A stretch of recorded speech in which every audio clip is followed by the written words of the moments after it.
Hello everyone, welcome to UP triple S C English. आज से हम शुरू करने जा रहे हैं UP triple S C computer की क्लासेस, जो हम कवर करेंगे आपकी कृष्णा ओझा की जो बुक है आपकी। इनका टेलीग्राम चैनल है यूपी स्पेशल बाय कृष्णा। इनकी ये बुक निशुल्क है, फ्री है। ये पीडीएफ आपको उनके चैनल पे फ्री में मिल जाएगी, तो इसके लिए आपको कोई भी पैसे नहीं देने होंगे। ये बुक बहुत अच्छी है। इस बुक में अगर मैंने रिव्यू करा है, ये लगभग 400 पेज या 350 पेज मान लीजिए। जो चैप्टर्स हैं आपके 30 चैप्टर्स, तो 30 चैप्टर्स आपके 350 बुक के पेजेस में आ जाते हैं। और इसमें से यूपी ट्रिपल एस सी का जो लेटेस्ट पैटर्न चल रहा है, तो उसके लिए बहुत ज़्यादा यूज़फुल है। सब मतलब कि अगर आप देखेंगे तो 15 में से 12 प्लस क्वेश्चंस आपको इसमें से मिल जाते हैं। बाकी 3 क्वेश्चंस अगर आपकी समझ अच्छी हो जाती है इस बुक को पढ़ने के बाद, तो आप वो क्वेश्चंस भी अच्छे से अटैम्प्ट कर सकते हैं। तो ये बुक काफ़ी अच्छी है। ये बुक मैं जो सीरीज़ को मैं लेके चल रहा हूँ, तो ये मैं चैप्टर वाइज कवर करूँगा इस बुक को। और ये बुक 2 बच्चों के लिए इंपॉर्टेंट रहेगी या फिर यूज़फुल रहेगी। ये आपकी जो सीरीज़ चल रही है, पहली इंग्लिश मीडियम के लिए, क्योंकि इंग्लिश मीडियम में कंटेंट की बहुत कमी है। और जो आपके इंग्लिश मीडियम के जो बच्चे हैं, उनको दिक्कत आती है कि हिंदी में बुक्स को कैसे पढ़ें, क्योंकि हिंदी की जो बुक्स हैं उसमें कंटेंट ज़्यादा अच्छा है as compare to English medium. तो मैंने ये बुक हिंदी में ही है, तो इस बुक को मैं हिंदी के थ्रू ही समझाऊंगा और इंग्लिश में टर्म्स यूज़ करूँगा। मतलब बेसिकली इंग्लिश में हम पढ़ेंगे, जिससे आपको दोनों में कंफर्टेबल आपको लगे। दूसरा, ये उन हिंदी मीडियम बच्चों के लिए भी बहुत अच्छी है, क्योंकि ये बुक लेंदी है। मैं लेंदी बोल रहा हूँ तो इसका मतलब ये नहीं है कि वो अननेसेसरी लेंदी है, वो नेसेसिटी है आपकी आज के टाइम के लिए यूपी ट्रिपल एस सी की, कि जिससे ये लेंदी बुक आपको पढ़नी पड़ेगी। आप 200 पेज 150 पेज पढ़ के आप यूपी ट्रिपल एस सी के कंप्यूटर के क्वेश्चंस क्रैक नहीं कर सकते हैं। जो कुछ क्वेश्चन पेपर आसान आ जाते हैं उनको छोड़ दें, जैसे UP triple S C JE का पेपर देख लीजिए आप इसका देख लीजिए, अभी लेखपाल का हुआ था।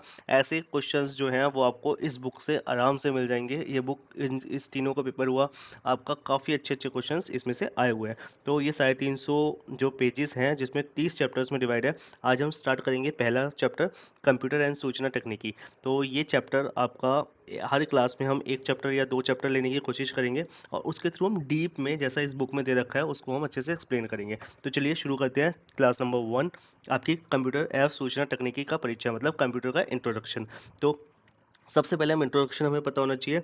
और ये बिल्कुल यूपी ट्रिपल के लेटेस्ट पैटर्न पे है। आप इसमें से एक एक वर्ड इसकी मतलब कि ध्यान से पढ़िएगा, इसमें से एक एक वर्ड इंपॉर्टेंट है। ठीक है, तो चलिए शुरू करते हैं। कंप्यूटर एक इलेक्ट्रॉनिक उपकरण या डिवाइस है जो डेटा को इनपुट के रूप में लेता है, प्रोसेस करता है और आउटपुट देता है। इसका मतलब क्या हो गया कि जो कंप्यूटर होता है वो पहले इनपुट करेगा, फिर प्रोसेसिंग करेगा, देन उसको आउटपुट में कन्वर्ट कर देगा। ठीक है, इस शब्द की उत्पत्ति कंप्यूटर शब्द लैटिन भाषा का शब्द है, कंप्यूटर से बना है। इसका अर्थ है गणना करना, टू कैलकुलेट। अच्छा, इसको हिंदी में संगणक भी बोलते हैं। इसके अलावा सिद्धांत, इसका जो प्रिंसिपल है वो है गीगो। ये पेपर में आ चुका है, ये पीवाईक्यू है आपका, लेखपाल में आया था गीगो की फुल फॉर्म। तो गीगो क्या है? Garbage in garbage out. इसका मतलब ये है, जैसा आप इनपुट दोगे वैसा ही आपको आउटपुट मिलेगा। है ना? वो अपना दिमाग नहीं लगाएगा, जैसा आप उससे पूछोगे वो वैसा ही आपको आंसर देगा। ठीक है, कंप्यूटर का इतिहास बिजली के आविष्कार से पहले शुरू हो गया था, जब मनुष्य ने जनगणना की या यंत्र बनाने शुरू कर दिए थे। मतलब जब इलेक्ट्रिसिटी भी आपकी जनरेट होनी नहीं शुरू हुई थी, तब से आपके कंप्यूटर स्टार्ट हो गया था। तो सबसे पहला जो आया था आपका वो था मैकेनिकल डिवाइस था, उसको बोलते हैं अबेकस, जो चाइना में आविष्कार हुआ था 3000 साल पहले लगभग। अच्छा, और ये दुनिया का पहला कैलकुलेटिंग डिवाइस था। इसमें तारों की पिरोई गई मोतियों के माध्यम से जोड़ना या घटाना किया जाता था। इसके बाद जो डिवाइस आया वो था पैस्कलिन। वो 1642 में फ्रांस के एक मैथमेटिशियन थे, ब्लेज पास्कल। उन्होंने पहला मैकेनिकल जोड़ने वाली मशीन बनाई, तो उसको पैस्कलाइन बोला गया। तो पैस्कलाइन किसने बनाई थी? आपका ब्लेस पास्कल ने। तो ये भी आपको याद रखना है कि जिनने इन्वेंट करा है, क्योंकि आजकल इन्वेंशन के बारे में भी बहुत ज़्यादा पूछने लग गए हैं सीबीएसई, वो sorry UP triple S C. ठीक है, इसके बाद आधुनिक कंप्यूटर का इतिहास, मॉडर्न हिस्ट्री हम पढ़ेंगे। हिस्ट्री ऑफ मॉडर्न कंप्यूटर क्या है कि सबसे पहले जो है वो 19 शताब्दी में स्टार्ट हुआ। कंप्यूटर का जो स्टार्टिंग थी वो फेज़ 19 सेंचुरी में आई। जो सबसे पहले थे वो थे चार्ल्स बेबेज, जिनको हम फादर ऑफ कंप्यूटर भी बोला जाता है। इन्हें कंप्यूटर का फादर ऑफ कंप्यूटर भी बोला जाता है। इन्होंने 1822, याद रखिएगा, 1822 में सबसे पहले डिफरेंस इंजन बनाया। डिफरेंस इंजन बनाने के बाद इन्होंने सेकंड बनाया एनालिटिकल इंजन। अगले अगले 8 साल 9 साल बाद, जो वो 9-10 साल बाद मतलब स्टार्ट हो गया था बनाना, तो 1833 11 साल बाद लगभग तैयार हो गया था बन के। तो वो एनालिटिकल इंजन था जिसका आविष्कार करा। और जो एनालिटिकल इंजन है, इसी ने मॉडर्न कंप्यूटर को स्टार्ट करा बेस बनाना। जो एनालिटिकल इंजन था, इसकी जो प्रोग्रामिंग करी थी बेसिकली उस टाइम पे पंच कार्ड से यूज़ होते थे। तो जो प्रोग्रामिंग करी थी वो करी थी लेडी एडा लवलेस ने, और इसीलिए इनको फर्स्ट प्रोग्रामर बोला जाता है। इन्होंने चार्ल्स बेबेज के एनालिटिकल इंजन के साथ पहला प्रोग्राम लिखा था। ठीक है, तो आपको ये हिस्ट्री है आपकी कैसे कंप्यूटर स्टार्ट हुआ। इसके बाद हम पढ़ेंगे जनरेशंस। जनरेशन्स बेसिकली कहीं मतलब ज़्यादातर पाँच, हमें पाँच जनरेशन बोली जाती है, कोई कोई छः बोल देता है, एआई को सिक्स जनरेशन मान लेता है, लेकिन हमें पाँच ही पढ़नी है। ठीक है, तो जो फर्स्ट जनरेशन होती है उसकी जो टाइम लिमिट है स्टार्टिंग जो है वो 1942 से होती है। अब ऐसे ही आप सेकेंड जनरेशन में हर बार 10 साल लगभग 10-12 साल आगे आगे करते हुए एक आपको आइडिया मिल जाएगा कि हाँ जनरेशन्स आती रही थी। तो 1942 में पहली जनरेशन थी जो 1955 तक चली थी। इसमें जो हार्डवेयर था, आप देखो जो जो काम की चीज़ है वो आप देखिए, हार्डवेयर जो था वो क्या था, वैक्यूम ट्यूब था, है ना। और इसके जो इसमें हज़ारों वैक्यूम ट्यूब्स लगती थी। इसमें जो ऑपरेटिंग सिस्टम था, अगर ऑपरेटिंग सिस्टम की बात करें तो यहाँ पे बैच प्रोसेसिंग होती थी। क्या होती थी? Batch processing. इसमें जो लैंग्वेज थी वो मशीन लैंग्वेज थी जो 0 और 1 पे करती थी। बेसिकली ये लिखना बहुत हार्ड था, क्योंकि मशीन लैंग्वेज 0 और 1 है, मतलब पंच कार्ड से यूज़ होता था, तो अगर कहीं पंच हो गया तो 1 और पंच नहीं हुआ तो 0। इसमें जो मेमोरी थी वो आपकी पंच कार्ड के थ्रू होती थी या पेपर टेप के थ्रू होती थी। और जो स्टोरेज के लिए हम क्या यूज़ करते थे? मैग्नेटिक ड्रम यूज़ करते थे। ठीक है, इसके जो उदाहरण है इनैक है। इनैक क्या है आपका? इनैक है electronic numerical integrator and computer है। ये आपको फुल फॉर्म याद रखनी है। क्यों? क्योंकि यूनिवैक की फुल फॉर्म आ चुकी है। यूनिवैक की फुल फॉर्म क्या है? आपकी यूनिवर्सल ऑटोमेटिक कंप्यूटर। ये पीवाईक्यू है आपका, अगर आपको ये याद होना चाहिए यूनिवर्सल ऑटोमेटिक कंप्यूटर ये आ चुकी है, तो आपको ये भी याद होना चाहिए इनैक की। इनैक क्या है? Electronic numerical integrator and computer. ठीक है, तो इसके अलावा एडवैक है। एक एडवैक आपको याद होना चाहिए जो पूरे कमरे के बराबर था। एक स्पेशल चीज़ में याद रखनी है कि मिली सेकेंड में यूज़ थी। इसकी जो स्पीड थी वो मिली सेकेंड में थी। अभी मिली सेकेंड है, फिर माइक्रो सेकेंड हो जाएगी, फिर नैनो सेकेंड हो जाएगी अगले अगली जनरेशन में, फिर पिको हो जाएगी। हमारे सबसे याद रखिएगा स्टार्टिंग में मिली सेकेंड थी। ठीक है, दोष इसमें जो दिक्कत थी वो ये थी कि इसमें बिजली की खपत बहुत ज़्यादा होती थी और बहुत जल्दी गर्म हो जाता था। इसलिए एसी बहुत ज़्यादा ज़रूरी था और हमारे बहुत ज़्यादा महंगे पड़ते थे। जैसे आज के टाइम पे सीपीयू में फ़ैन लगे होते हैं, उस टाइम पे एसी चाहिए होते थे। अच्छा, ये सबसे उस समय की सबसे तेज़ मशीन थी। इसका जो ENIAC जो हमारी थी, ये जो फर्स्ट वाली मशीन है ENIAC electronic numerical integrated computer, ये 30 टन की थी, है ना। और इसमें 18,000 वैक्यूम ट्यूब्स थी। जो 18,000 है ये याद रखिएगा, ये किसी का पीवाईक्यू है, आया हुआ क्वेश्चन है कितनी वैक्यूम ट्यूब लगी हुई थी, तो 18,000 लगी हुई थी।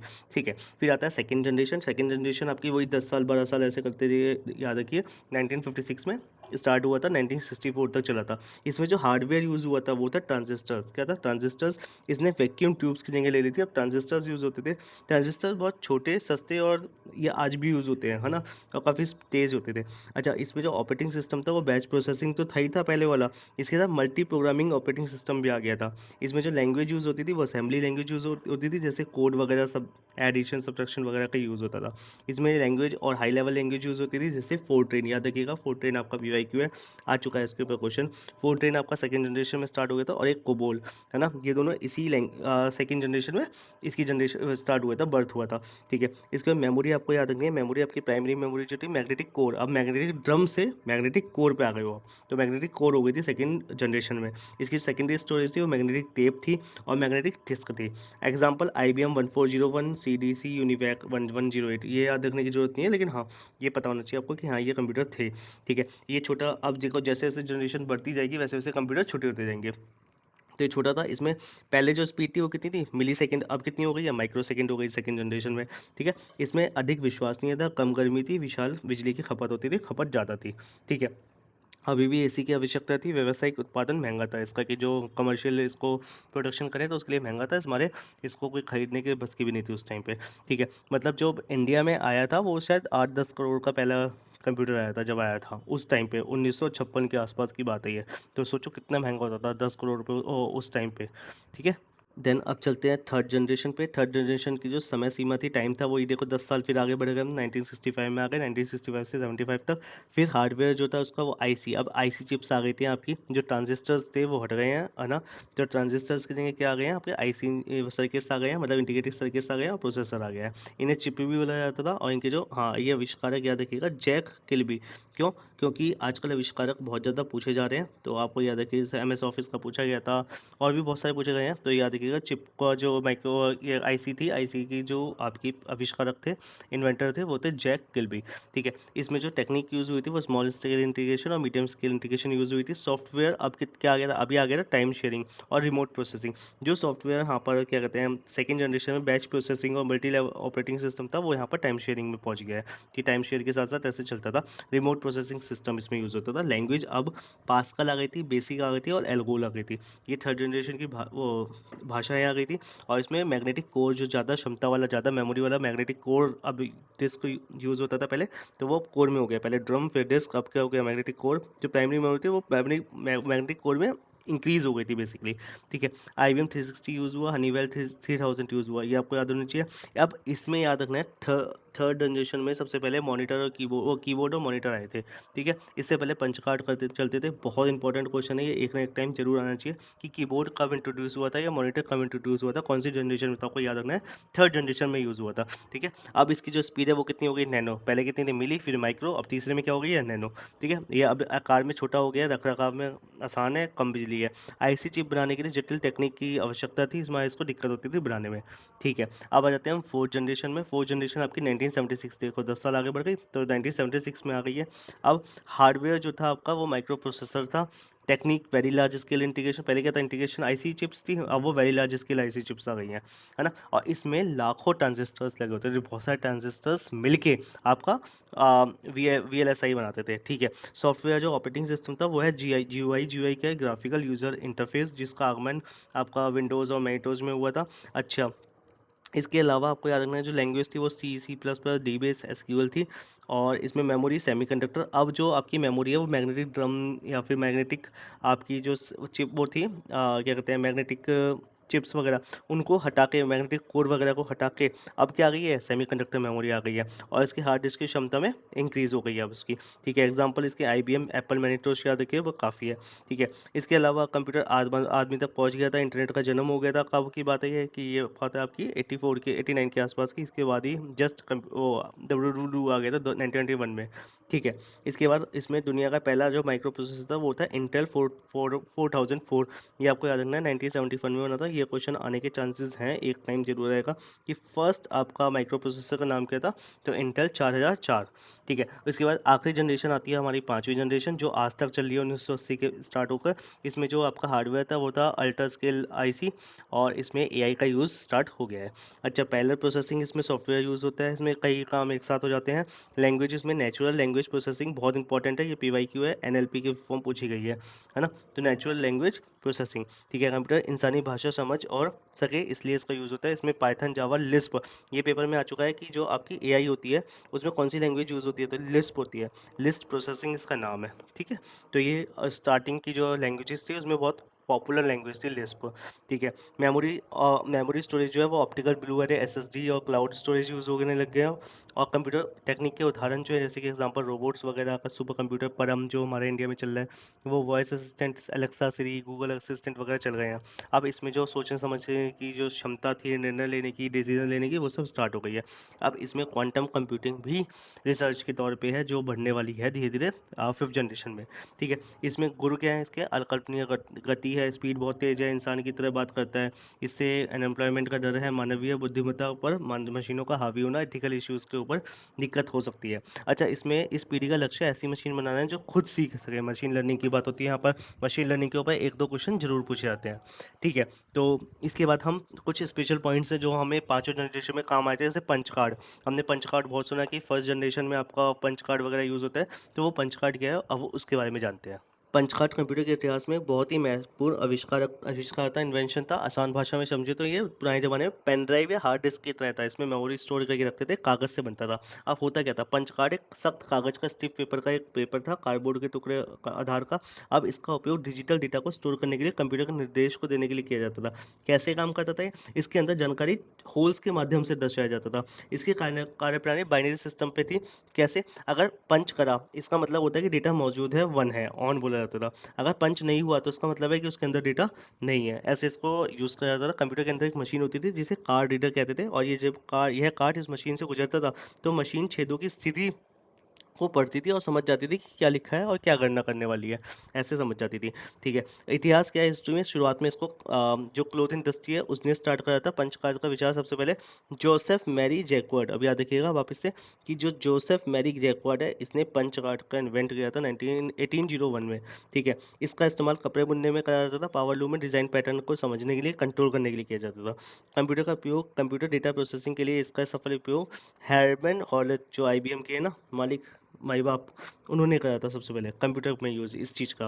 अच्छा, उन्होंने 1892 में कंप्यूटर की जनगणना यूएस सेंसस जो है वो इसी से हुआ था, पंच कार्ड का यूज़, जिससे बहुत कम टाइम में आपका हो गया था। तो फिर ये पूछा जाता है कि यूएस सबसे पहले जनगणना कंप्यूटर से कब हुई थी, तो 1890 में हुई थी, और क्या कहते हैं यूएस में हुई थी, और इससे बहुत कम टाइम हो गया पंच कार्ड का यूज़ हुआ था। ठीक है, बाद में हर्मन हॉलेट की कंपनी जो आज के टाइम पे क्या है आईबीएम है, ठीक है, वो कंपनी है। Computer video role of generation क्या है कि first generation to second generation के कंप्यूटर में जैसे इनियाक यूनिवैक हुआ उसमें कीबोर्ड और माउस नहीं होते थे। आपको बताया गया कीबोर्ड माउस कब आए, थर्ड जनरेशन में है। एक ना एक दिन ये क्वेश्चन जरूर बनेगा पेपर में और जरूर आएगा। ठीक है, या फिर लोअर पीसीएस वगैरह में बहुत ज़्यादा इंपॉर्टेंट है ये। अच्छा, उस समय प्रोग्रामर कंप्यूटर में बात करने के लिए इनपुट डेटा या आउटपुट देने के लिए उन्हीं पंच कार्ड का यूज़ करते थे। पंच कार्ड का यूज़ होता था इनपुट देने के लिए। अच्छा, ये प्रोग्राम लिखने के लिए सैकड़ों हज़ारों कार्डों की स्टैक बनानी पड़ती थी, गड्डियाँ बनती थी भाई मोटी मोटी, क्या लिखा हुआ है क्या डेटा है। अच्छा, ये रिप्लेस क्यों किया, क्योंकि ये स्लो था, ये नाजुक था, गलती सुधर नहीं सकती थी एक बार गलती हो गई, और हज़ारों कार्ड के बक्से रखने पड़ते थे डेटा स्टोर करने के लिए, फिर उनका रखरखाव, उनके वो क्या कहते हैं जहाँ पर रखना है वहाँ मेंटेनेंस वगैरह देखना पड़ता था, इसलिए। अच्छा, थर्ड जनरेशन में मैग्नेटिक टेप डिस्क और कीबोर्ड आए, पंच कार्ड का इस्तेमाल धीरे धीरे खत्म हो गया। फिर आता है आईटी। आईटी के बारे में हमें पता होना चाहिए कि आईटी मतलब इंफॉर्मेशन टेक्नोलॉजी होता है, इसमें प्रोसेस करना, कोई भी डेटा को सुरक्षित करना, आदान प्रदान, बैंकिंग और एजुकेशन, रेलवे, क्या कहते हैं संचार, मतलब कि कम्युनिकेशन वगैरह यूज़ होता है। ठीक है, अब इसमें कंप्यूटर और दूरसंचार को मिलकर बनता है टेलीकम्युनिकेशन, टेलीकॉम और टेलीफोन और टेलीकम्युनिकेशन को मिलकर बनता है, इसमें इंटरनेट का यूज़ होता है। आईटी का इतिहास क्या है थोड़ा सा पढ़ लीजिए, ये काम की चीज़ है। आईटी का इतिहास केवल कंप्यूटर का इतिहास नहीं है, बल्कि ये सूचना का संचार का इतिहास है। इसको चार मुख्य युगों में समझा जा सकता है। पूर्विक यंत्र युग, प्री मैकेनिकल एज जो 3000 बिफोर क्राइस्ट थे, 1450 आफ्टर डेथ थी। शुरुआत में मनुष्य ने दीवारों पर चित्र बना के और बाद में कागज का कलम का आविष्कार किया, सूचना को स्टोर करना सीखा। ये बहुत पहले क्या लगते थे, पहले उसमें दीवारों पर लिखते थे। उसके बाद डेटा स्टोरेज की शुरुआत सबसे पहले हुई, मैकेनिकल एज आई उसके बाद 1450 से 1840 तक, जब तो आपकी मशीन करने के लिए आपकी पेस्केलेन अबेकस वगैरह चलती थी। उसके बाद सबसे बड़ी क्रांति आई, प्रिंटिंग प्रेस का आविष्कार थी, जिसने सूचना को बड़े पैमाने पर फैलाना संभव करा। इसके बाद इलेक्ट्रो मैकेनिकल एज आई। तो देखो ये एज चल रही है, सबसे पहले फर्स्ट एज में क्या थे, प्री मैकेनिकल एज थी, जब इंसान दीवार पर लिखता था। सेकेंड आपकी मैकेनिकल एज थी, तीसरी इलेक्ट्रोमैकेनिकल थी, इसमें मैकेनिकल का यूज़ करके जैसे पंच कार्ड वगैरह, उसके लिए कम्युनिकेशन का सबसे महत्वपूर्ण दौर था। टेलीफोन यूज़ हुए, टेलीफोन टेलीग्राफ चलते थे, रेडियो चलने लगा। फिर आई इलेक्ट्रॉनिक, कंप्लीटली इलेक्ट्रॉनिक इमेज, जो आपकी आईटी युग था, इसमें इनियाक, ARPANET. ARPANET first internet network है जो आपका था, जो आपका यूएस डिफेंस ने बनाया था। ठीक है, फिर 1971 में पहला ईमेल भेजा गया, फिर डब्ल्यू बना 1991 में, और फिर गूगल की शुरुआत हो गई 1998 में। उसके बाद तो आप देख ही रहे हैं कितने ज़्यादा टेलीकम्युनिकेशन बहुत ज़्यादा हो गया है। ठीक है, कंपोनेंट्स क्या क्या है आईटी के। आईटी के लिए हमें सबसे पहले हार्डवेयर चाहिए होता है, एक सॉफ्टवेयर चाहिए होता है। ठीक है, ऑपरेटिंग सिस्टम सॉफ्टवेयर वगैरह विंडोज़ लिनक्स जैसे सॉफ्टवेयर में आते हैं। एप्लीकेशंस जो होती हैं, जैसे आप क्रोम यूज़ करते हो, व्हाट्सएप यूज़ करते हो, ये एप्लीकेशन होती है। और एक होता है डेटाबेस मैनेजमेंट सिस्टम, मतलब डीबीएमएस, जिसमें आप फाइल वगैरह को स्टोर करके मैनेज करके रखते हो। ठीक है, फिर नेटवर्क एंड कम्युनिकेशंस, यह माध्यम जिसके उपकरण आपस में जुड़ते हैं, कि जितने भी वो हैं कंप्यूटर वो आपस में जुड़ते हैं कैसे, इंटरनेट से, तो वो होता है नेटवर्क और कम्युनिकेशन। इसके लिए आपको इंटरनेट वाईफाई वगैरह चाहिए होते हैं, ऑप्टिकल फाइबर केबल चाहिए होती है, सेटेलाइट चाहिए होती है, कुछ भी मिल सकता है आपका। अब आईटी का मेन काम क्या है, डेटा को सूचना में बदलना। आपके पास बहुत सारा डेटा है दुनिया में, आपको कौन सा डेटा अपनी इन्फॉर्मेशन के लिए चाहिए, इसके लिए हम आईटी का यूज़ करते हैं, या बैंक ट्रांजेक्शन वगैरह, छात्रों का रिकॉर्ड वगैरह, इन सब के लिए। ठीक है, और ह्यूमन वेयर, वह लोग जिस सिस्टम को बनाते और चलाते हैं, उसको क्या बोलते हैं, ह्यूमन वेयर। ठीक है, उदाहरण नेटवर्क इंजीनियर हुए, आपके डेटा एनालिस्ट हुए, प्रोग्रामर हुए, उनको हम ह्यूमन वेयर बोलते हैं। ठीक है, आईटी के माध्यम से आधुनिक तकनीक जो आयाम, मतलब क्या क्या हुआ आईटी की वजह से, तो इंटरनेट ऑफ वेब आया, क्लाउड कंप्यूटिंग आई, आपको पता है कि हम गूगल ड्राइव वगैरह यूज़ करते हैं, फिर एआई आई, फिर साइबर सिक्योरिटी आई, फिर आईओटी आया, फिर बिग डेटा आया। जो बिग डेटा होता है, बिग डेटा हम आगे वैसे पढ़ेंगे, जो बहुत सारा डेटा होता है उसमें से हम माइनिंग करके, रैगलिंग करके डेटा को, मेन स्पेशल जो काम का डेटा है उनको निकालते हैं। ठीक है, फिर एप्लीकेशन कहाँ कहाँ यूज़ होता है, बिजनेस में होता है, एजुकेशन में होता है, हेल्थ में होता है, गवर्नेंस में होता है, ये आपको पता ही है। ठीक है, इसके बाद इस बुक में कंप्यूटर हार्डवेयर और स्टोरेज डिवाइस दे रखे हैं। ये कुछ हार्डवेयर के नाम दे रखे हैं सबके, और इनके जो ईयर कौन से ईयर में आए, फाउंडर कौन कौन है, और इंपॉर्टेंट नोट क्या है। ये इंग्लिश में भी लिखा हुआ है, तो कोई दिक्कत नहीं है, आप आराम से पढ़ लेंगे इस बुक को डाउनलोड करके, इनकी यूपी स्पेशल बाय कृष्णा जो चैनल है वहाँ से। ठीक है। इसके बाद सॉफ्टवेयर वगैरह कौन कौन से है, जैसे फर्स्ट प्रोग्रामर कौन थे हमने पढ़ा था, एडा लवलेस। सी लैंग्वेज किसने लिखी थी, डेनिस रिची ने लिखी थी, ये इंपॉर्टेंट है। जो हाँ चलो मैं इंपॉर्टेंट जो है ना उस पर स्टार मार्क कर देता हूँ। जैसे आईसी इंजन जो आईसी जो इंटीग्रेटेड सर्किट है वो किसने बनाया था, हार्ड ड्राइव किसने बनाई थी आपकी, और यूएसबी क्योंकि इंडियन है अजय भट्ट उन्होंने बनाई थी। और ब्लूटूथ के बारे में आता है कि इसके बारे में कहा सकता है किसके नाम पे रखा गया था ये, तो ये जैप हर्टसन ने बनाया था, तो ये याद रखना है आपको। फिर इसके अलावा लैपटॉप वगैरह ये काम का नहीं है, ये काम का नहीं लगा ज़्यादा। फिर हाँ सुपर कंप्यूटर जो father of supercomputer Seymour Cray, इनके बारे में आ सकता है। सुपर कंप्यूटर इंडिया में कौन है, विजय भटनागर, इनके बारे में आ सकता है। इसके अलावा नहीं आ सकता। ठीक है। फर्स्ट प्रोग्रामर आ सकता है, सी लैंग्वेज किसने लिखी ये आ सकता है, सी प्लस प्लस किसने लिखी आ सकता है, एक पीएचपी के बारे में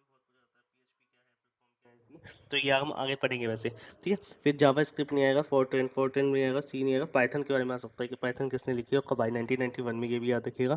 फिर यूनिक्स लिनक्स वगैरह नहीं आएगा, लिनक्स वैसे याद रखने की जरूरत नहीं है, लिनक्स ऐसे आ जाएगा। जिसने सी लैंग्वेज लिखी थी उसी ने यूनिक्स लिखी थी, ये भी याद रखिएगा।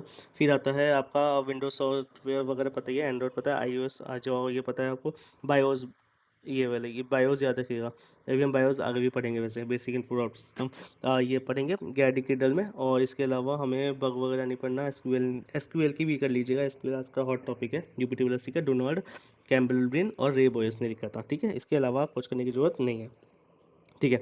अब इसमें आ जाओ नेटवर्किंग के में, डब्ल्यू किसे इन्वेंट करा था, आपका टिम बर्नर्स ली ने 1989 में। ये अभी आप पढ़ो, सिर्फ ऐसे याद रखने की जरूरत नहीं है, ये जब हम चैप्टर वाइज करेंगे ना तो आपको और अच्छे से समझ में आ जाएगा। इंटरनेट, फादर ऑफ इंटरनेट कौन है, ये इंपॉर्टेंट है, विंडसर्फ और बॉब खान, इसने करा था। फर्स्ट नेटवर्क मैंने बताया डार्पा यूज़ हुआ था। ईमेल किसने करा था, रे टॉमलिंसन ने करा था, ये इंपॉर्टेंट है। ईमेल कॉपीराइट जो कहते हैं कि हम मैंने बनाया था, शिवा अडुराई थे इनको, बल्कि कॉपीराइट क्लेम ये जीत भी गए थे, लेकिन अभी भी आज भी टॉमी एमिल्सन को बुलाया जाता है, जबकि वी ए शिवा अडुराई ने जीत भी चुके थे बात। फर्स्ट वेबसाइट कौन थी, सर्न थी, जो टिम बर्नर्स-ली ने बनाई थी, ये भी आपको पता होना चाहिए। अब इसके अलावा आपको पता होना चाहिए फेसबुक वगैरह, हाँ इसमें है ना एक ट्विटर का वो ये आया था, टिकटॉक, टिकटॉक को किसने बनाया था, जांग रियांग ने, तो ये भी याद रखिएगा कि ये 2016 में आया था, तो टिकटॉक याद रखना है। फिर इसके अलावा मेन और कुछ ज़्यादा खास है नहीं किसने बनाया था, हाँ एक हॉटमेल याद रखिएगा, ये इंडिया के ही हैं, सवीर भाटिया और जैक स्मिथ, इन्होंने बनाया था। ठीक है। इसके अलावा मेजर टेक कंपनी कौन कौन सी है, माइक्रोसॉफ्ट है, याद रखनी है, एप्पल है, स्टीव जॉब्स की याद रखनी है, गूगल लैरी पेज की है, और सर्जी ब्रिन की है, याद रखनी है। अमेजन याद रखनी है, अलीबाबा याद रखनी है, जैक मा की। फिर इन्फोसिस हमारे नारायण मूर्ति साहब हैं उनकी है। फ्लिपकार्ट सचिन बंसल और बिन्नी बंसल की है। फिनैकल इन्फोसिस की है, ये जरूरत नहीं है। अच्छा, कंप्यूटर आर्किटेक्चर किसने लिखा था, जॉन न्यूमैन, बहुत ज़्यादा इंपॉर्टेंट है, आने वाला है। मॉडर्न कंप्यूटर कौन है, एल फादर एलन ट्यूरिंग है। एआई के कौन है, जॉन मैकार्टी है, बहुत ज़्यादा इंपॉर्टेंट है। कंप्यूटर साइंस एलन ट्यूरिंग ही है, मॉडर्न कंप्यूटर साइंस के, याद रखिएगा। इसके अलावा फर्स्ट ऑपरेटिंग सिस्टम किसने बनाया था, जनरल मोटर्स ने बनाया था। डीबीएमएस किसने लिखा था, चार्ल्स डब्ल्यू बैचमैन फाउंडर थे उसके। और स्कैनर वगैरह ये याद नहीं करने की जरूरत है, ये भी याद करने की जरूरत नहीं है। पंच कार्ड, हाँ पंच कार्ड जिनकी आईबीएम कंपनी थी, हरमैन हॉर्लिथ, इन्होंने करा था। ठीक है। इसके अलावा एटीएम मशीन हो गई, जॉन बसर, फिर क्वालिटी वगैरह नहीं याद रखना है, ये भी नहीं याद रखना। ठीक है। एक क्वेश्चन और मैंने सुना था, बहुत अच्छा क्वेश्चन था, ये क्वालिटी जो कीबोर्ड है आपका, वो कीबोर्ड में क्वालिटी ही क्यों लिखा जाता है, मतलब ABCD एक साथ क्यों नहीं लिखा जाता, तो इस बारे जिससे कि बहुत इसकी सिंपल एक्सप्लेनेशन है, जिससे कंप्यूटर की टाइपिंग को थोड़ा हार्ड बनाया जा सके और आराम आराम से लिखा जा सके, सिर्फ इस मारे। ठीक है। अब यूपीआई वगैरह, फाउंडर वगैरह, आधार कार्ड के founder, government of India, Paytm, ये याद नहीं करना है। विजय विजय शेखर है, याद रख लिए, वैसे कोई दिक्कत नहीं है। ठीक है। इसके अलावा आपको आज के टाइम पे चैट जीपीटी याद रखिएगा, बस सैम अल्टमैन है ओपन एआई के। जेमिनी वगैरह के इनके याद रखने की जरूरत नहीं है, नहीं है, नहीं है, इतनी नहीं है। सही है। फर्स्ट, अब ये चीज़ इंपॉर्टेंट है, ये कुछ आपके पॉइंटर्स हैं जो आपको याद रखते हैं, सिर्फ यहाँ तक तो 3 पेज के पॉइंटर्स, ये कुछ याद रखने हैं। और फिर घटनाएं हैं, इतने घटनाएं को करके चैप्टर लगभग लगभग हमारा खत्म हो जाएगा, सेकेंड चैप्टर आ जाएगा। ठीक है। तो चलिए शुरू करते हैं, थोड़ा सा बचा हुआ है हमारा। देखा मैं, कंटेंट है ना इनका इनका इन्होंने बहुत कुछ दे रखा है, और ऐसा नहीं है कि फालतू की चीज़ें हैं, बहुत कम काम की चीज़ें हैं, है ना, हर किसी के ऊपर क्वेश्चन बन ही जाता है धीरे धीरे। ठीक है। तो चलिए शुरू करते हैं, first in computer. First calculating machine जो बनाई थी वो चीन ने बनाई थी, अबेकस चीन के। उसमें पहला मैकेनिकल कंप्यूटर आपका एनालिटिकल इंजन था जो आपका चार्ल्स बेबेज ने बनाया था 1837 में। इलेक्ट्रॉनिक प्रोग्रामेबल कंप्यूटर 1946 में बना। डिजिटल कंप्यूटर था इनियाक जिसको बनाया था एस्कर्ट ने और जॉन ने। ठीक है, पहला कमर्शियल था यूनिवैक। पर्सनल कंप्यूटर था अटायर 8,000 88,000, ये याद रखिएगा। ठीक है, तो पर्सनल कंप्यूटर बनाया था। तो पहला लैपटॉप किसने बनाया था? एप्सॉन HX20 ने। पहला लैपटॉप पीसी किसने बनाया था? तोशिबा T1100 ने। ठीक है, इसके अलावा पहला नेटवर्क कौन सा था? ARPANET है, बहुत इंपॉर्टेंट है। पहली कंप्यूटर भाषा फॉर्ट्रेन थी, ये भी आया हुआ क्वेश्चन है, ये PYQ है ना, ये भी PYQ है। तो ये फॉर्ट्रेन जो थी वो फर्स्ट कंप्यूटर लैंग्वेज थी जिसको जॉन बेकस ने बनाया था। ठीक है, फर्स्ट प्रोग्रामर जो थी वो लेडी लवलेस थी, इंपॉर्टेंट है ये। ठीक है, फर्स्ट ऑपरेटिंग सिस्टम GMNAA था, जनरल मोटर्स ने बनाया था ये। ठीक है, पहला वेब पेज सर्न था आपका, ये भी टिम बर्नर्स-ली ने बनाया था आपका 1991 में। First browser world wide web था, हमने इसका नाम वापस से बाद में नेक्सस कर दिया था क्योंकि जो नेटवर्क था हमारा www उसके साथ मैच हो रहा था, तो उन्होंने कहा कि नहीं हम नेक्सस रखेंगे अपना ब्राउज़र का नाम। ठीक है, पहला ग्राफिकल वेब ब्राउज़र हमारा था मोज़ैक 1993 में। सर्च इंजन पहला था आर्ची, ये भी इंपॉर्टेंट है। पहला ईमेल जो है रे टॉमिल्सन ने लिखा था। वायरस जो है वो क्रीपर था, ये इंपॉर्टेंट है। पहला एंटीवायरस क्रीपर था और एंटीवायरस रीपर था। बूट सेक्टर वायरस जो आपकी फ़र्मवेयर में घुस जाता था, तो वो ब्रेन ने बनाया था, 2 पाकिस्तानी भाई थे उन्होंने। ठीक है, हार्डवेयर और गैजेट की बात करें तो पहला माइक्रो प्रोसेसर जो था वो इंटेल 4004 था, जो आपको पता है 4 बिट का इसका CPU था। ठीक है, पहली हार्ड डिस्क आपकी IBM ने बनाई थी। पहला माउस डगलस एंजलबर्ट ने था, तो ये इंपॉर्टेंट है। पहला कीबोर्ड लेआउट QWERTY था, क्रिस्टोग्राफर शेल्स द्वारा। ठीक है, पहली कॉम्पैक्ट डिस्क जो CD थी वो जेम्स रसेल ने बनाई थी। पहली पेन ड्राइव IBM ने बनाई थी। पहला रोबोट यूनिमेट था। नागरिकता पाने वाला, हाँ ये इंपॉर्टेंट है, पहला जो नागरिकता जिसको मिली सिटीजनशिप मिली वो थी सोफिया 2017 में सऊदी अरेबिया में। ठीक है, उसके बाद मोबाइल और कम्युनिकेशन में पहला मोबाइल फ़ोन मोटरोला ने बनाया था। पहला ऑपरेटिंग सिस्टम सिम्बियन ने बनाया था जो नोकिया द्वारा विकसित था। पहला एंड्रॉयड जो था वो HTC ड्रीम ने बनाया था फ़ोन। ठीक है, कंप्यूटर पहला अगर इंडिया की बात करें तो पहला जो कंप्यूटर रखा गया था वो रखा गया था Tata institute of fundamental research automatic computer में। तो इंडिया का पहला जो कंप्यूटर था उसका नाम था सिद्धार्थ, 1986 में आया था। ये स्थापित पहला जो इलेक्ट्रॉनिक कंप्यूटर कहाँ पर रखा गया था? तो रखा गया था ISI में, मतलब कि इंडियन स्टैटिस्टिकल इंस्टीट्यूट में। ठीक है, तो इसके बाद पहला सुपर कंप्यूटर परम 8000 था, ये सीडैक में रखा गया था पुणे में। किसने रखा था? Father of computer, supercomputer in India, Vijay Bhatkar ने। ठीक है, पहला इंटरनेट हमें इंडिया में BSNL विदेश संचार नगर निगम लिमिटेड था, उन्होंने स्टार्ट करा था 1995 में। भारत का पहला पर्सनल कंप्यूटर जो था SCL 8C था। ठीक है, इंटरनेट पर वेबसाइट बनाने वाला पहला भारतीय पार्टी कौन सी थी? BJP थी। कंप्यूटर के जनक कौन थे इंडिया के? तो वो थे रंगास्वामी नरसिम्हन। इन्होंने सुपर कंप्यूटर के लिए विजय भटनागर को जाना जाता है, मैंने बता दिया है। ठीक है, फिर अदर इंपॉर्टेंट फैक्ट आ जाते हैं। लिटरेसी दिवस कब बनाया जाता है हमारा लिटरेसी डे कंप्यूटर के? 2 दिसंबर को। पहला कंप्यूटर गेम कौन सा था? स्पेस वेयर था। पहला गेम वीडियो गेम कौन सा था? पोंग था या अटारी था। लैपटॉप के जनक कौन थे? बिल मॉर्गरेज थे। GUI ग्राफिकल यूजर इंटरफेस का आविष्कार किसने करा था? जेरोक्स ने करा था। और पहला डिफरेंशियल इंजन हमारा चार्ल्स बेबेज द्वारा बनाया गया था। पंच कार्ड का प्रथम व्यू एनालिटिकल इंजन में कराया गया था 1833 में। लेज़र प्रिंटर, ये इंपॉर्टेंट है, लेज़र प्रिंटर जेरोक्स पार्क ने बनाया था। देखो लेज़र, इसी में हम कहते हैं जेरोक्स निकाल दो, तो ये लेज़र प्रिंटर ही उन्होंने बनाया था। USB के भारतीय सह संस्थापक जो थे, मतलब जिन्होंने बनाया था, वो अजय भट्ट थे। फ्लैश ड्राइव M सिस्टम पे काम करता था। माइक्रो प्रोसेसर का पहला यूज़ कैलकुलेटर में करा गया था, जो इंटेल 4004 जो आपकी माइक्रो प्रोसेसर था उसका पहला यूज़। ठीक है, GUI किसने बनाया था? जेरोक्स ने बनाया था। पेज लाइव होने की पहली तारीख कितनी थी? 6 अगस्त 1991 में पहला पेज लाइव हुआ था। मोबाइल फ़ोन का जो वजन था पहला फ़ोन वो 1 किलो का था लगभग, और चार्जिंग 10 घंटे में करता था। कीबोर्ड का लेआउट ऐसा क्यों? मैंने बताया टाइपिंग की स्पीड को कम करने के लिए, ताकि कीबोर्ड जो है वो जाम ना हो। मानक कीबोर्ड जो स्टैंडर्ड कीबोर्ड है उसमें लगभग 106 बटन होते हैं, इंपॉर्टेंट है। ये शायद PYQ भी है, आया हुआ है। ठीक है, पहली हार्ड डिस्क की क्षमता जो है वो केवल 5 MB थी। एंड्रॉयड एक्सटेंशन हम APK यूज़ करते हैं, जो एंड्रॉयड एप्लीकेशंस होती हैं उनका एक्सटेंशन क्या होता है? APK। iOS का क्या होता है? IPA, iPhone application archive. ठीक है, OTG की फॉर्म ऑन दी गो होती है। पहला कंप्यूटर कौन सा था? TDC 12 अन्य मॉडल। अच्छा, भारत पहला कंप्यूटर युग की शुरुआत 1952 में पहला कंप्यूटर इंडिया में आ गया था, तो वहाँ से शुरुआत होती है। एनालॉग कंप्यूटर 1956 में लगा। परम 8000 सीडैक पुणे में बना था, पहला जो सुपर कंप्यूटर था।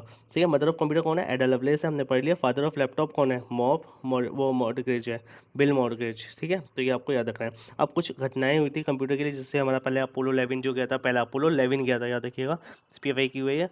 तो वो उसमें KB वगैरह कितनी थी, तो हम अब वो पढ़ते हैं। तो पहला जो घटनाएँ हुई थी उसमें से पहली है American telephone and telegraph company का इतिहास, जिन्होंने उसका 1984 में उसका विभाजन हुआ था टेलीकॉम और दुनिया की सबसे बड़ी घटनाओं में से एक है। इसमें क्या हुआ था, माँ बेल और बेबी बेल्स थे, इनकी कहानी के रूप में जाना जाता है। जो सबसे बड़ी कंपनी जो थी AT&T थी, वो टूट गई थी और वो इंटरनेट देती थी सबसे पहले। जो 1960 में जब कंप्यूटर वगैरह के इंटरनेट स्टार्ट हुआ था, तो ये कंप्यूटर देती थी और ये पैसे लेती थी। 1980 के दशक तक AT&T कंप्यूटर टेली एप्लीकेशन जो थी वो टेलीकॉम सेवाओं का एक मोनोपोली थी। इसके अलावा कोई और देता नहीं था। इसे बेल सिस्टम कहा जाता था। ये सब कुछ नियंत्रण करती थी, टेलीफोन बनाना, लोकल सर्विसेज देना, लॉन्ग डिस्टेंस मेंटेन करना, कॉल संभालना, ये सब। डिपार्टमेंट ऑफ जस्टिस को लगा कि ये एकाधिकार निष्पक्ष है, कंपटीशन को रोक रहे हैं, तो इन्होंने क्या करा, इस कंपनी को तोड़ दिया। अब जब भी कोई ऐसा होता है ना कि कोई कंपनी दिक्कत दे रही होती है, तो उस कंपनी को तोड़ देते हैं, तो उससे क्या होता है, काम आसान हो जाता है। तो इन्होंने एक आपका मुकदमा चला, उसके तहत 1 जनवरी 1984 को AT&T को आधिकारिक तौर पर तोड़ दिया गया। फिर मॉडिफिकेशन ऑफ फाइनल जजमेंट आया, उसमें बोला गया कि कंसेंट डिग्री थी, इसके तहत 88 का विभाजन हुआ, पूरा नाम रखा गया मॉडिफिकेशन ऑफ फाइनल जजमेंट। इस जजमेंट का नाम क्या था इसमें, 1982 में एक कोर्ट ऑर्डर था जिसने 1956 के पुराने फैसले को बदल दिया। शर्त क्या थी, MF के तहत AT&T को अपनी local telephone company, local exchange career को अपने अलग करना पड़ेगा। देखो, एक साथ नहीं संभाल सकते सब कुछ। बदले में AT&T को कंप्यूटर सूचना सेवाओं, इंफॉर्मेशन सर्विसेज के कारोबार में प्रवेश करने की अनुमति दे दी गई थी, जो पहले प्रतिबंधित थी कि आप इंफॉर्मेशन सर्विसेज में आ सकते हैं।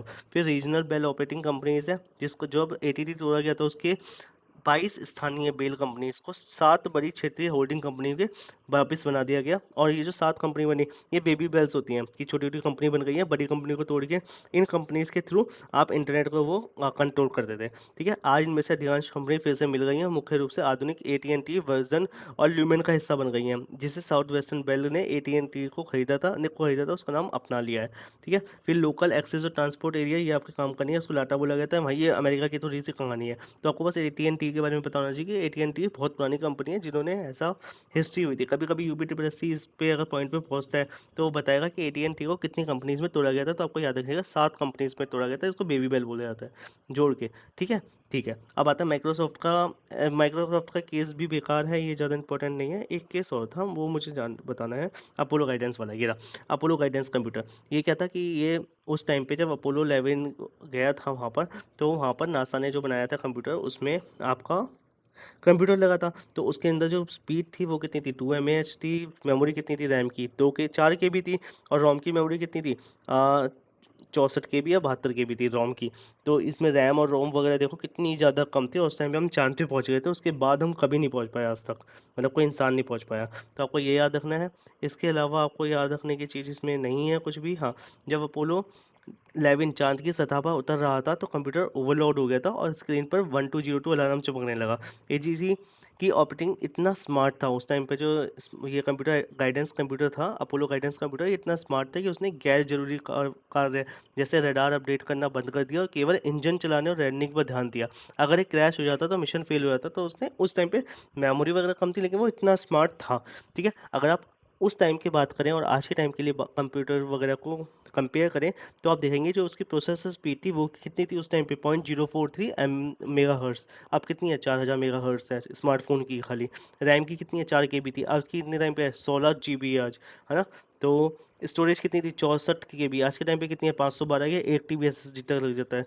वजन कितना था, 32 किलो का था उस टाइम पे। और ये हमारा फ़ोन कितना होता है, बहुत ही हल्का। लैपटॉप कितना होता है, 1.5 किलो का लगभग। तो इतना डिस्प्ले कितना था, हमारा डिस्प्ले केवल संख्या दिखाई देती थी, हमारे में 4 की डेफिनेशन दिखाई देती है। कीमत उस समय 1,100,000 तो 1,50,000 डॉलर थी, और ये $500 से $1000 तक आ जाता है। तो इतना ज़्यादा डिफरेंस हुआ है। इसमें क्या होता है, एक मोरिस लॉ होता है, वो याद रखिएगा, वो काम का लॉ है। मोरिस लॉ बोलते हैं जैसे जैसे हर 2 साल में ट्रांजिस्टर्स के होते हैं बढ़ते जाते हैं एक एरिया में, इसमें ट्रांजिस्टर्स बढ़ते जाएंगे, और इस एरिया में जितने ट्रांजिस्टर्स बढ़ेंगे कंप्यूटर उतना ही छोटा होता जाएगा, है ना। तो ये उन्होंने एक लॉ दिया था, तो ये भी याद रखना है, मोरिस लॉ ने बोला था ये। तो इसके साथ ही हमारे इस बुक का चैप्टर नंबर 1 कंप्लीट हुआ। काफ़ी अच्छी बुक है, देखो डिटेल में चैप्टर 1 इतना डिटेल में किसी बुक में नहीं है, तो ये आपको पता होना चाहिए। अभी अपोलो गाइडेंस वाला मैंने क्यों बताया, ये भाई आ चुका है पेपर में। अपोलो 11 वाला ये PYQ है, ये तो अभी लेखपाल में भी आया था, एक ये क्वेश्चन आया था। ये जो 64 KB वाला ये PYQ है आपका, ये आया था। तो आपको ये सब याद रखना पड़ेगा कि इसमें ये आया था PYQ, नहीं ये नहीं, ये 64 KB वाला, हाँ ये PYQ आया था। तो ये सब आपको याद रखना है, ठीक है। तो ये बुक आप कर लेंगे तो आपको काफ़ी ज़्यादा नॉलेज होएगी, काफ़ी ज़्यादा आपको पता लगेगा चीज़ों का, ठीक है। तो चलिए ये चैप्टर 1 स्टार्ट हुआ। Thank you to Krishna Ojha ji जिन्होंने ये बुक बनाई और हम उस बुक को एक्सप्लेन करने की कोशिश कर रहे हैं। ठीक है, तो फर्स्ट चैप्टर कंप्लीट, 30 चैप्टर है, धीरे धीरे हम सब चैप्टर्स को निपटा देंगे। मिलते हैं नेक्स्ट वीडियो में। Thank you.